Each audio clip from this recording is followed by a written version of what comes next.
Assalamualaikum, salam sejahtera bersama aku lagi di dalam video aku yang ke-32. Hari ke-32, fasa ke-32. Di mana dalam video ini aku akan kongsikan kepada kamu satu lagi perkara yang perlu kamu lakukan kalau kamu ingin menjadi seorang YouTuber yang berjaya dan bermanfaat dekat YouTube ini. Sebelum tu jangan lupa belajar jadi YouTuber satu hari satu langkah. Okey, kita teruskan kepada isinya. Okey, perkara pertama yang perlu kamu ketahui bagaimana kamu perlu menguasai analitik ialah kamu kena sebelum tu di dalam video ni aku akan kongsikan kepada kamu 4 perkara utama. Okey, 4 perkara utama bagaimana ataupun mengapa kamu perlu menguasai analitik dekat YouTube ni. Okey, kita teruskan saja. Okey, menguasai analitik membantu YouTuber membantu kamu memahami apa yang menarik perhatian penonton, terutamanya dalam niche kamu, apa yang membuat mereka kekal menonton dan siapa sebenarnya audien kamu. Okey, daripada data ini kamu boleh memperbaiki kandungan lebih tepat. Maksudnya video kamu lah. Okey, kita teruskan kepada bahagian pertama ataupun perkara yang pertama.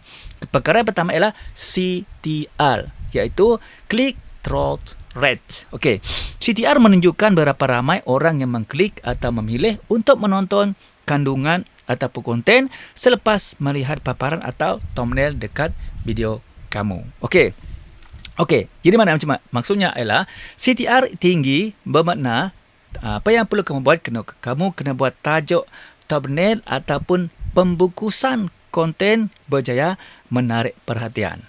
Maksudnya di sini kamu kena buat tajuk yang menarik minat perhatian penonton kamu apabila mereka nampak video kamu lalu dekat YouTube. Okey, itu yang dimaksudkan sebagai CTR tinggi. Okey. CTR rendah ialah apa yang perlu lakukan kalau CTR kamu rendah, kamu kena memperbaiki tajuk, thumbnail atau cara konten kamu dipersembahkan.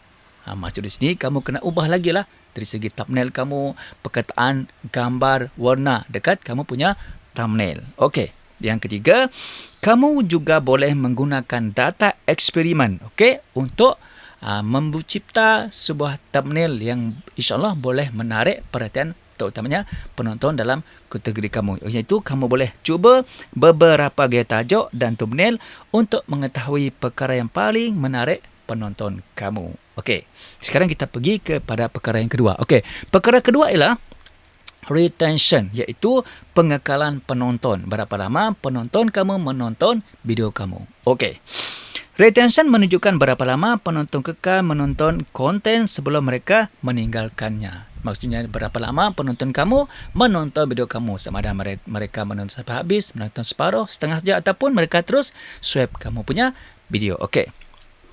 Jadi, terdapat beberapa perkara yang perlu kamu buat, berkaitan dengan retention ini. Yang pertama ialah kamu kena perhatikan saat penonton mula keluar. Bila penonton mula keluar daripada video kamu. Ini membantu kamu mengenal pasti bahagian yang kurang menarik.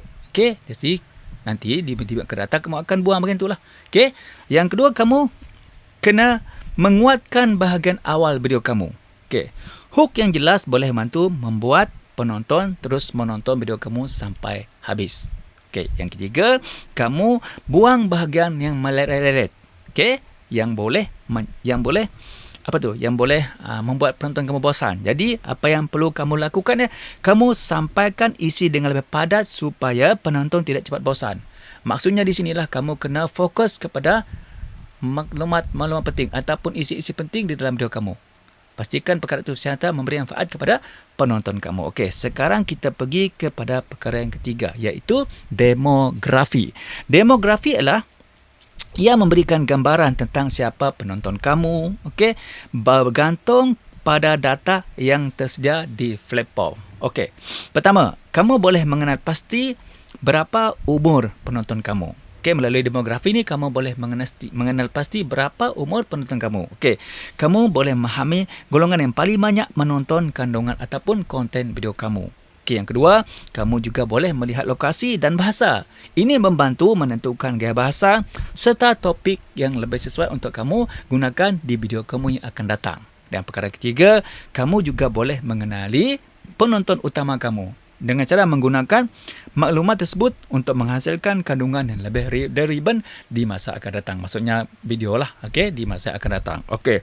Sekarang kita pergi kepada perkara yang keempat pula. Okey. Untuk kamu menguasai analitik. Okey, perkara keempat adalah kamu kena mengetahui tingkah laku penonton kamu. Okey, tingkah laku penonton menunjukkan bagaimana penonton berinteraksi dengan konten kamu. Okey, terdapat 3 poin di dalam tingkah laku penonton yang perlu kamu perhatikan. Okey, yang pertama ialah kamu kena melihat konten yang paling diminati oleh penonton kamu. Okey, kamu kena pastikan video yang mendapat tontonan, komen, perkongsian ataupun simpanan yang tinggi di video kamu oleh penonton kamu. Itu poin yang pertama. Poin yang kedua ya, kalau kamu juga perlu memerhatikan masa penonton kamu paling aktif menonton video kamu. Okey, data ini boleh membantu kamu merancang waktu kamu untuk mendebit ataupun untuk kamu post video kamu yang di masa akan datang. Okey, dan perkara ketiga ialah kamu boleh mengenal pasti corak tontonan penonton kamu. Kamu bandingkan konten yang berjaya dengan konten yang kurang mendapat sambutan untuk mencari pola yang boleh diulang-ulang. Maksudnya di sini ialah melalui analitik ini kamu boleh membuat satu keputusan berkaitan apakah jenis-jenis video, topik-topik video, thumbnail yang diminati oleh penonton kamu dalam niche kamu ataupun dalam kategori kamu. Macam mana? Kalau kamu merasakan perkongsian aku ini dapat membantu kamu menjadi seorang YouTuber yang menguasai analitik, jangan lupa kamu subscribe, kamu follow, kamu share. Yang paling penting, kalau kamu ada cadangan, ada soalan, kamu boleh tulis di ruangan komen. Okey? Jangan lupa belajar jadi seorang YouTuber satu hari, satu langkah. Berjumpa lagi di video aku yang seterusnya. Okey? Terima kasih.